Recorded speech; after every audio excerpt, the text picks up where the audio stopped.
little bit of rain in the air, and the start is all important. It's very slightly uphill, but there's a very sharp left turn after 150 metres, and you must be up there in front, and Nat Muir's first to go, he knows that. You must be up there with the leaders, otherwise you could get blocked terribly. You can see the road indicators for the traffic, and it's absolutely vital. Steve Harris, number 39, you can see how sharp that is. Now, Brendan, it's important to be in the right position so early in the race.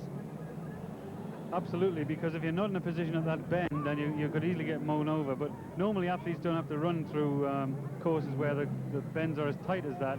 And in actual fact, Mike McLeod said that even though he's not running tonight, he would have run, except the course is so difficult from that point of view. So you can understand, and as they come down Northumberland Street here, the main centre of Newcastle, they're going slightly downhill, and we can see they're already travelling very, very fast. Roger Hackney there, number 12, Tony Leonard is 33, and in the lead, Steve Harris. I walked the course with Steve Harris about an hour ago. It's his first big race now for some months. He's had hamstring trouble, first at the left, I think it was, then the compensatory injury on the right, but he says he's been feeling really good, training on the track, and has had some of his best sessions in recent weeks. Number 38 there is Steve Anders of St Helens, just picking up some numbers for you. 39, right next to him, Alan Gilder, GEC Avionics. And these bends really are a problem. No wonder Mike McLeod with a dodgy back pulled out. Mike, by the way, won the race last year in a very fast time, 13 minutes, 30.7 seconds. Incidentally, Seb Coe should have taken part in this race, but his father wasn't too happy with his form in a recent road relay for Haringey and pulled him out.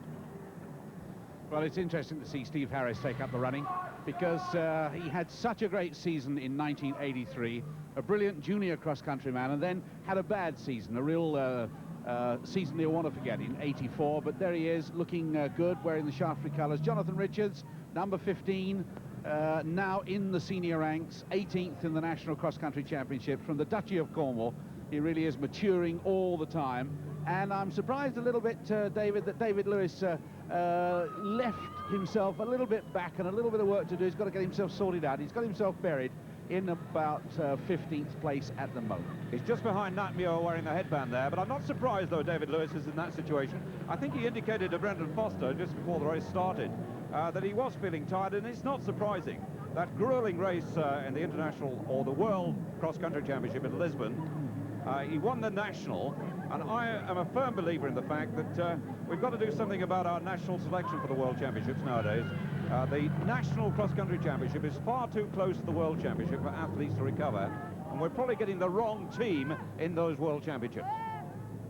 Well, as evidenced on Sunday in Lisbon, that seems to be the case, and it seems to me that when you try to qualify over 9 miles in a muddy course, then go to the World Championships in Lisbon, which is a much shorter and a much firmer course, then it looked to me as though we didn't have our best runners there. Having said that, some of those runners are here tonight.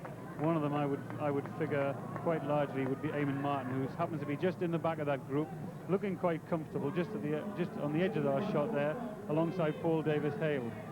Well, a little less than 5 laps to go, and as Brendan Foster was saying, Eamon Martin, about where David Lewis is. I think those two are watching one another. They've been selected as two of the favourites, and it is for sure that David Lewis has taken a bit of sap out of the legs, but he does have a remarkable recovery rate. Remember, after the National Cross Country Championship, 3 days later, he was running at Cosford, so we could still see a bit of bite from him. John Richards still up there, and some of the big names, Alistair Hutton gone through, and Richard Callan, Stevie Binns. And it must be getting quite cool now. 36 is Mike Chalton. Older athletes will remember his uncle, Albert, who was an international cross-country runner. Mike's a very useful athlete indeed. We've not seen him possibly his best yet, reigning Northern 1500 metres champion, but he's good on the country, he's good on the road, and he's good on the track. That's the leader, Mike Chalton. Tony Leonard of Salford in second place. Roger Hackney of Aldershot is third. Number 15 is John Richards in fourth place. Roger Hackney, of course, one of those that ran in Lisbon and said he found it very demanding indeed. But Roger Hackney, who ran for Wales, there he is, tucked in number 12 and looking quite strong at the moment. But he did admit to being very disappointed with his form in Lisbon. this is one of those races where there are quite a few people who've got a chance of winning, and what generally happens is they start bunching together and they start keeping an eye on each other, and it seems to me that there's a group there, they're all conscious of what one another is doing, and nobody's prepared to make a strike yet. 4 laps to go this time. Just looking back, you may be able to spot his number as quickly as I can. That's Paul Davis-Hale, by the way, 18. Bob Verbeek, the European indoor 3,000-metre champion, wearing number 58, hasn't shown at all yet, which I find a little surprising. All the English boys did talk about Bob Verbeek because they were very, very impressed with his performance in the World Cross Country, with the European Indoor Championships. And I think I just saw him on the edge of our shot there as they just gone out there, just ahead of Julian Gota and Alistair Hutton there. But the pace is gathering. They really seem to be moving along. And there's some good athletes in there. And this is going to be an exciting race because it's very, very wide open, Ron. Well, you mentioned Julian Gota. He's had a disappointing season, has he not, Brendan? Because his run in Lisbon was very, very disappointing. He missed the National, and one thought that would give him a time to recover, but he hasn't shown that form yet. Well, we were looking for Julian to do something in Lisbon after he hadn't run the National. He's just on the black vest, just gone out going in that tunnel there, Ron. And he was disappointed at the weekend, but maybe I thought he came here tonight looking for some kind of salvation out of it, but it doesn't look to me as though he's running very well. Tony Leonard there in front, 33. 24 next to him, just showing, is John Woods of Liverpool, who also ran in the International last week for Ireland. Julian Gota is 16. 37 alongside him is Carl Harrison of Stretford. Number 9, Steve Empson of Wolverhampton and Bilston. About to become a father, actually, in the next couple of weeks. Clearly, this pace is a bit warm. There's no question about that. They're knocking it out very, very steadily. It's hard to judge because the lap doesn't measure evenly, but Stan Greenberg, our statistician, reckons they're around 13:30, which is fast. John Robson on the left of the pack, wearing white rather than the blue of Scotland. He ran in Lisbon, but he's probably the fastest miler in the field, running wide with a blue band. There he is, John Robson, probably the fastest miler. So if he's feeling good, well, they're in for trouble at the finish because he's got a brilliant sprint finish. Just behind him is Dick Callan of Leicester, and 57 is Jeff Gies, another of the Belgians. Going through, they've got 3 laps to go now, and as we thought, this is a fascinating contest because there are so many athletes up there who could win this. You wouldn't really like to pick one out especially now. And Verbeek is way back in the field, David. He really is halfway back in about 30s.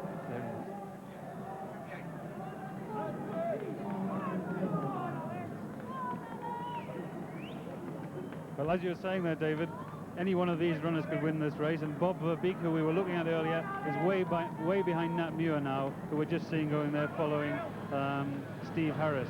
So Steve Harris is trying to take it on, trying to make some pace there, and we're seeing how fast they're going because we can see them suffering as they come around that bend. This is much faster than one would go in a 5,000-metre track race because one starts quickly here and then people tend to fade. And we can see the effect of that early pace on the faces of some of these runners back down the field. Steve Harris is 13. 14 is Nat Muir. Number 1 is David Lewis. Number 5 is Eamon Martin. Number 33 is Tony Leonard. Number 15 is John Richards. Just behind them is John Robson. Also in that pack now is Tony Milasoroff in the all red, wearing number 17 from Tipton. Roger Hackney's there as well. Dick Callan is there, and Stevie Benson showing for the first time number 6. I wonder, Brendan, if we walk the course with the 2 guys who could be involved at the finish, Steve Harris and Steve Binns. To be fair, David, they're running a little bit faster than we were walking earlier. Steve Harris there is a confidence runner, and he seems to be confident tonight. But when we saw these people earlier, they were all unsure of who was going to win, and you can actually see that because the group is gathering. People are now thinking about making a move. No one's made a move yet. Quite a few of them will be fancying their sprint finish, and like you said earlier, one wouldn't like to pick a winner out of this. Well, Steve Harris showing no signs of the hamstring injuries at all. David Lewis is tucked in there. He's developed a sprint finish. He certainly showed that on the track indoors at Cosford. Just how much damage he did to himself last weekend, it's not very long to recover in as they come around now with 2 laps to go. I wonder who'll try and make a break. Paul Davis-Hale there is 18, moving up on the outside, the Olympic steeplechaser. He reached the Olympic semi-finals. Robson is 10. 3:52 miler. So how many have we got of that leading pack? 3, 6, 9, 12, or there are at least 12 there.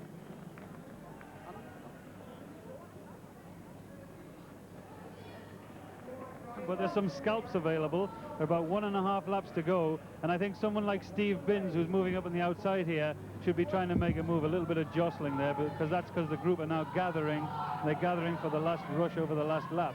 But there's some good athletes in here, and there are any one of about 5 or 6 winners out of this lot. And I think someone should start thinking about making a move now. Otherwise, it'll be left to the fast finishers like Eamon Martin or well, let me look at them. John Robson, very good finisher. Eamon Martin, a very good finisher too. Ray Smedley suffering there. Birchfield Harriers way back. But they're watching each other very, very carefully now. That's young John Richards. This is a fine run by Tony Leonard. He's only 22. He's the 1981 3A's Junior 5,000-metre champion. He's got a best time of 13:58. He's running much faster than that today, but Robson is moving very well indeed. That 3:52 miler, there's the bell, 1 lap to go, and David Lewis moves up on the outside, and suddenly the pace increases. The motorcycle, you could see the motorcycle rider in front start to accelerate as the bell rang, because the athletes were closing quite rapidly. 18 is Paul Davis-Hale, alongside him Tony Leonard, then Nat Muir, then David Lewis, round that very sharp left-hand bend. Running way wide is Tony Marasora, who got pushed right onto the outside. It's going to be a really desperate battle in these closing stages, and the finishing sprint straight is only about, well, probably under 200 metres and downhill. 36 is Mike Charlton now who's taken it up. Robson hanging on the outside. 600 metres to go, and they really are gathering for it now. All the big names in the leading pack, and away goes David Lewis. Nat Muir following, but David Lewis is pushing the pace now. Well, this is a very early strike by David Lewis. He really has made the drive for home. He was second last year. Eamon Martin on the other side, gritting his teeth, but can he get there? Paul Davis-Hale is there, and Lewis hasn't broken them. Nat Muir in second place. And Lewis looks for danger, and the danger is lurking behind him. Nat Muir still hanging on there in second place, the tiny Scot. 6 times the Scottish cross-country champion, looking around and looks fairly comfortable too. And there goes Muir on the inside and Martin on the outside. And Lewis responds again. Tremendous roar. They're now within sight of the finish, and it's all downhill. David Lewis versus Eamon Martin, the 2 national cross-country champions. Nat Muir, the Scottish champion, in 3rd place. Paul Davis-Hale 4th. And what a race this is proving to be. Martin trying to hang on, Lewis trying to come back. A tremendous race, and it's a photo finish. Lewis thinks he got it. Martin 2nd, Muir 3rd, Paul Davis-Hale 4, Robson 5, Leonard 6, Charlton 7, Harris 8, Hackley 9, Richards 10. Well, it's very, very difficult to say who won that. David Lewis thinks he won it. He might well have done it, but in fact, that was rather like a 100-metre finish. The time just outside Mike McLeod's winning time last season of 13:30. The time unofficially 13:33. What a race it was. And the way Eamon went to David Lewis then, it looks as if the boys agree that Lewis got it by, what, a vest practically.